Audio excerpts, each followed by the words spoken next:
Atual. Polêmico.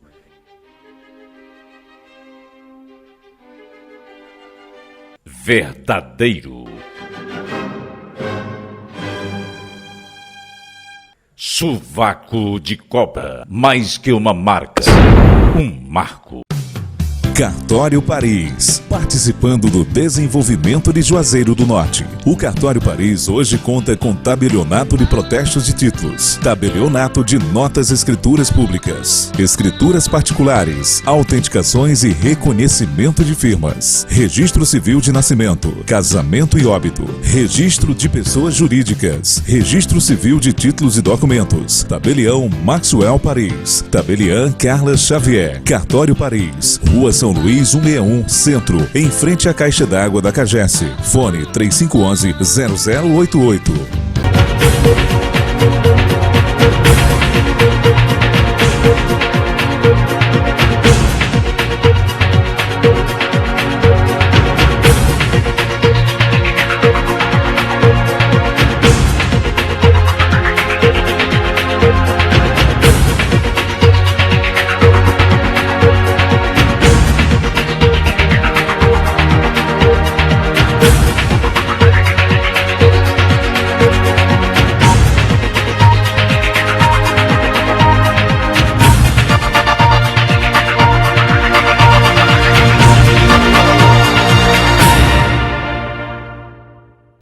Olá, eu sou Maxwell Paris, este é o Observatório Cariri, um programa dedicado à informação, cultura e educação. Hoje, dia 8 de março de 2014, Dia Internacional da Mulher, nós temos o privilégio de receber aqui a professora Cláudia Rejane para falarmos sobre o tema Formas e Espaços de Participação Política da Mulher no Cariri. Para isso, nós vamos passar agora a palavra para o Fábio, e o Fábio vai fazer a apresentação da nossa entrevistada de hoje e já vai fazer a primeira pergunta. Com a palavra, o Fábio. Boa tarde, estamos aqui com a professora Cláudia Rejane Pinheiro Grangeiro, ela que é doutora em Linguística e Língua Portuguesa pela Unesp, com estágio em Sorbonne, poetisa, compositora, cronista e produtora cultural, vencedora do Troféu Patativa de Assaré em 1987 e do Concurso Nacional de Poesia da Revista Acauã em 2005, dentre outros. Publicou os livros O Discurso Religioso na Literatura de Cordel de Juazeiro do Norte, em 2001, e Discurso Político no Folheto de Cordel, em 2003. É militante dos movimentos sindicais e de mulheres no Cariri. Professora Cláudia Rejane, como hoje é o Dia Internacional da Mulher, a gente gostaria de perguntar qual a origem dessa data. Boa tarde às ouvintes do programa e aos ouvintes. Em primeiro lugar, essa data é importante que a gente saiba, é uma data essencialmente das mulheres trabalhadoras, não é? Ocorreu em 1857, as mulheres estavam tecendo, eram as operárias da indústria têxtil americana. Então, elas estavam tecendo um tecido lilás, por isso que a cor do Dia Internacional da Mulher é o lilás, essencialmente, né, para marcar de forma simbólica esta data, em que as mulheres estavam reivindicando melhores condições de trabalho, de salário, e os patrões mandaram até a fogo nessa fábrica. Então, esse dia foi proposto pela socialista Clara Zetkin, né, e a Rosa Luxemburgo, já no contexto, né, do movimento da Revolução Russa, propuseram na Internacional Comunista que esse dia fosse consagrado como Dia Internacional da Mulher Trabalhadora. Pois bem, professora, de lá para cá, os tempos mudaram, mas nós temos aí também o movimento paredista, o movimento de greve. Como está sendo nos dias de hoje, na nossa Fortaleza, no nosso Ceará, aqui em Juazeiro do Norte, como as autoridades vêm enfrentando esta questão do direito constitucional de greve exercido pelos trabalhadores, pelas mulheres trabalhadoras e pelos professores? Nós temos uma situação de disparidade muito grande, né? Primeiro, pela própria condição trabalhista da mulher. Em geral, as mulheres brasileiras recebem 40% menos do que os homens para exercerem a mesma função. Né? Nós temos um problema muito grande aqui no Cariri, existe isso nas empresas, exigem laqueadura de trompas, por exemplo, para que as mulheres exerçam cargos nessas empresas. Então, institucionalmente, né, eu acho que essa é a sua pergunta. O que tem sido feito pelas instituições, né, pelos governos, para minimizar, para equilibrar mais essa situação? Eu te digo com sinceridade que tem sido feito muito pouco. Não é? Existem algumas iniciativas nesse sentido, no entanto, todas as conquistas que nós tivemos até hoje foi fruto de muita luta, de muita, né, mobilização em relação a essas pequenas conquistas. Importante salientar, professora, na qualidade de profissional do direito, que essa exigência de laqueadura é criminosa.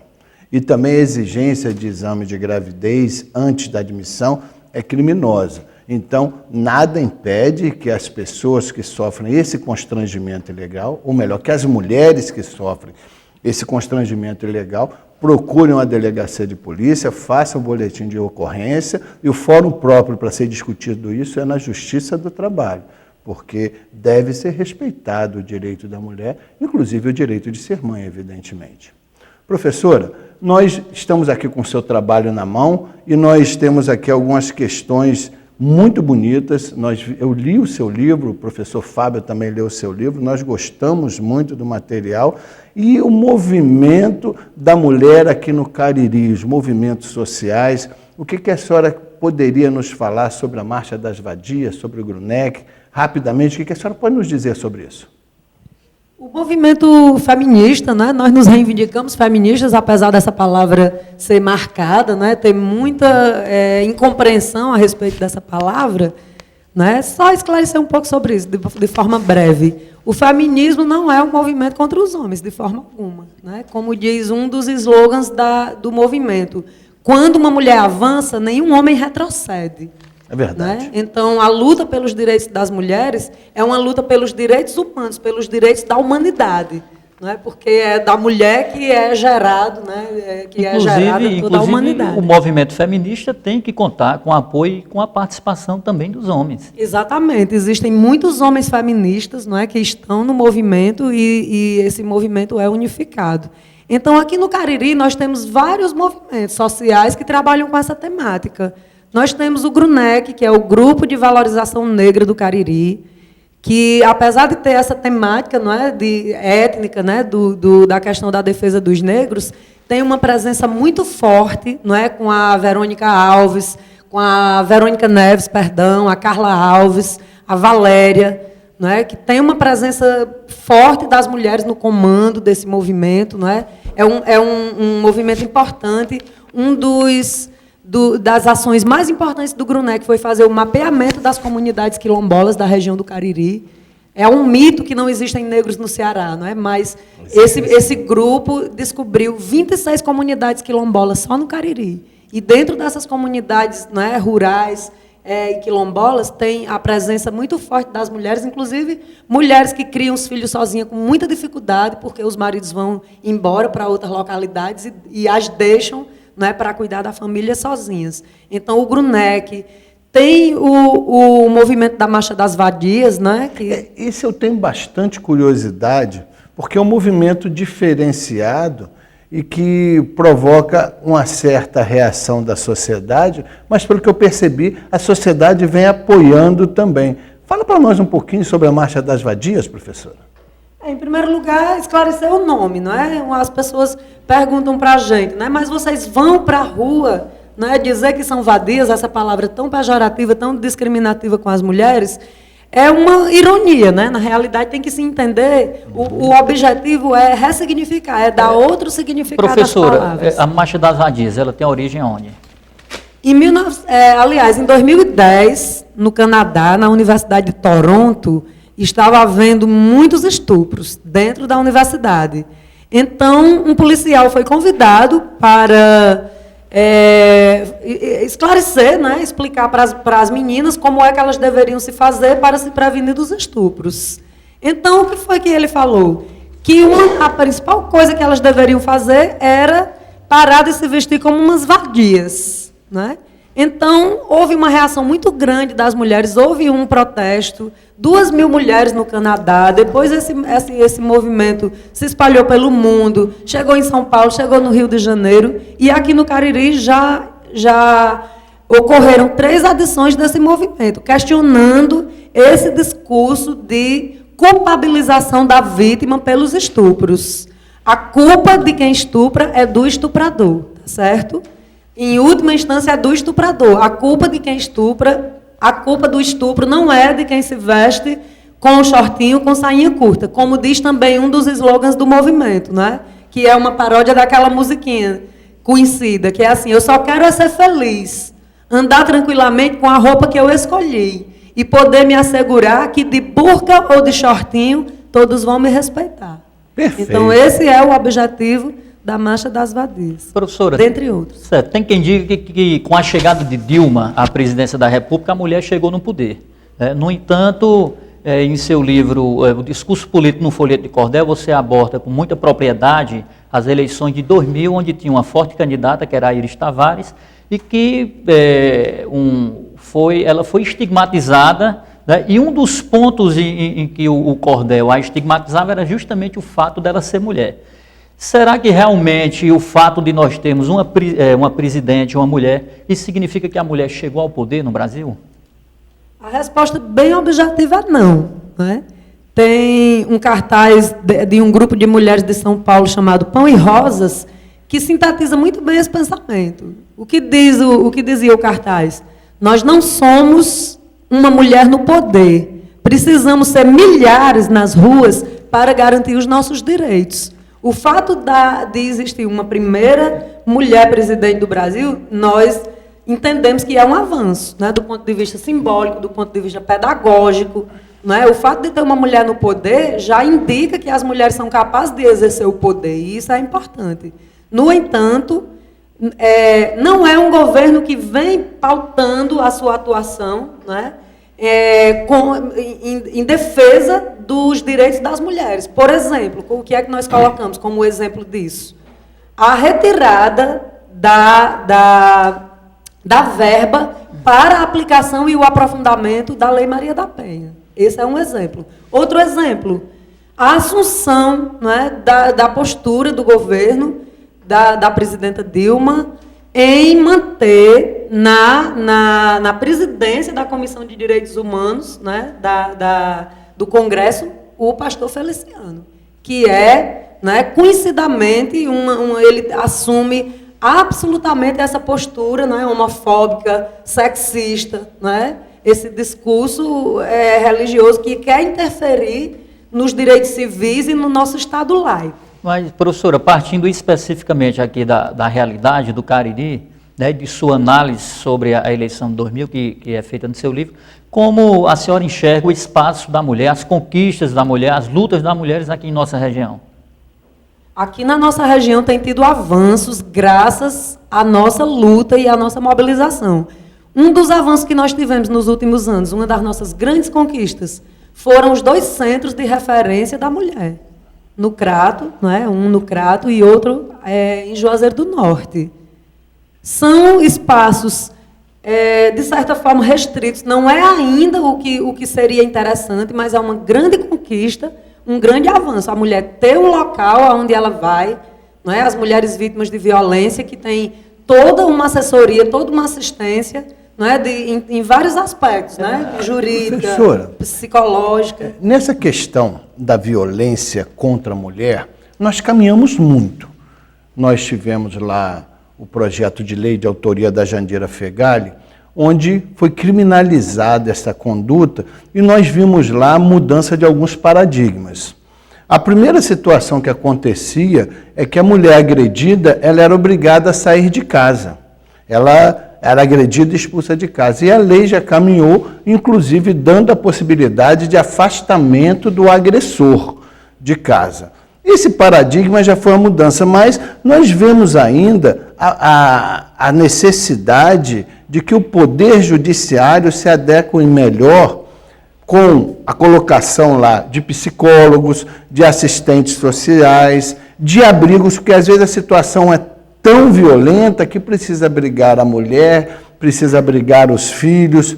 Como é que está essa questão aqui em Juazeiro do Norte? Nós estamos vendo aí uma ONG, uma organização não governamental, fazendo o trabalho, que é o seu papel, mas esse papel incumbe preponderantemente ao Poder Judiciário, porque a lei insiste e exige que o Poder Judiciário tenha aí essa equipe multidisciplinar composta por assistentes sociais, por psicólogos, por médicos, para dar assistência a essa mulher que vem sofrendo agressão dentro do seu próprio lar, uma agressão motivada por um próprio familiar dela. Como é que está essa questão dentro do Poder Judiciário aqui em Juazeiro do Norte? Eu queria aí fazer um adendo, porque eu acho que não é só em relação ao Poder Judiciário, mas também ao Poder Executivo. Porque não adianta a gente ter a lei se o Estado não cria as condições favoráveis, objetivas, para que essa lei seja aplicada. Quer dizer, você tem uma lei que contempla a situação da mulher, mas só que essa lei, ela em muitos casos, é uma lei morta, porque ela está resumida no papel, porque o Estado não dá aquelas condições para a mulher se proteger. Não sei se a senhora vê desse jeito. Antes da professora falar, deixa eu só fazer um acréscimo. É que a lei incumbe o Poder Judiciário, que também é o Estado, de fazer isso. Então, eu não posso cobrar do Poder Executivo que crie cargo no Poder Judiciário, que crie um órgão dentro do Poder Judiciário, que essa atribuição é exclusiva do Poder Judiciário. O Poder Judiciário é independente. Então, a nossa cobrança tem sido dentro do Poder Judiciário, a nível de Brasil, porque o Poder Judiciário é chefiado por homens, e muitos deles com a posição ainda machista. Então, não adianta nada a lei se o juiz não tem ali os elementos para ajudá-lo na decisão, que é o psicólogo, que é o assistente social. Por isso que eu insisto na pergunta em relação ao Poder Judiciário. Em relação, existem esses elementos que você colocou, não é? Mas aí eu gostaria de tomar também aqui a palavra do Fábio, não é? Com a qual eu também concordo. A questão não é essencialmente judicial. Judicialmente até tem os mecanismos, né? Existem os mecanismos. O problema maior em relação à questão dos direitos das mulheres é de duas ordens. Uma de ordem econômica mesmo, estrutural, porque tem a lei, mas não tem as condições, o Estado não oferece as condições. Nós temos lá no CRAT, por exemplo, situações, não é? A gente sabe que a cada 3 minutos, não é, muitas mulheres estão sendo agredidas. Nesse momento que vocês estão assistindo a esse programa, muitas mulheres estão sendo agredidas dentro das suas casas. Então, lá no CRAT, por exemplo, tem uma situação de violência, de agressão doméstica, não é? Aí a mulher vai até o conselho, vai até a delegacia da mulher. Para que ela seja retirada dessa residência, que ela tenha a sua assistência, precisa de um transporte? Não tem. Precisa de um transporte para levar, não é, ao Instituto Médico Legal para fazer o exame, não tem esse transporte. Então, uma situação estrutural, são as condições mesmas, não é, de aplicação da lei. E a outra situação é uma situação cultural. Essa é tão grave quanto essa falta de estrutura. O que é essa situação cultural? É esse discurso, não é, que circula na sociedade, que é o senso comum, de que a mulher, como é que a mulher vive com um homem que ela apanha, porque ela gosta de apanhar. Gente, ninguém gosta de apanhar, absolutamente ninguém. Se a mulher vive numa situação de violência e ela não se rebela contra ela, e ela não toma as medidas necessárias para ela sair daquela situação, é porque ela já está numa situação de baixa estima, uma situação de fragilidade, de vulnerabilidade social tão grande, não é?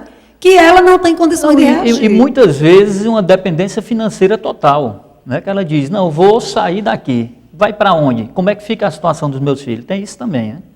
Pois é, e às vezes não é nem a dependência financeira, porque existem mulheres que são, né, que têm o seu trabalho, que têm, para você ver como a coisa é muito mais forte. Educar seus filhos para não violentarem as mulheres. A gente tem que entender isso. O corpo da mulher é da mulher. O corpo da mulher não é do Estado, não é da empresa privada que diz que tem que dizer qual é a hora que ela tem que ter filho. O corpo da mulher não é da igreja, o corpo da mulher é da mulher. Como diz lá um dos slogans do movimento, meu corpo, minhas regras. Já que a professora vem falando que o corpo é da mulher e que ela tem direito a usar o seu corpo como ela quiser, nós vamos questionar agora a questão do aborto. Será que a mulher tem direito a abortar porque ela tem direito ao uso livre do seu corpo? Bem, você vai esperar um pouquinho, a professora vai esperar um pouquinho, que agora a gente vai dar uma paradinha, o nosso break para o nosso apoio cultural. A gente volta em 2 minutos. Até já.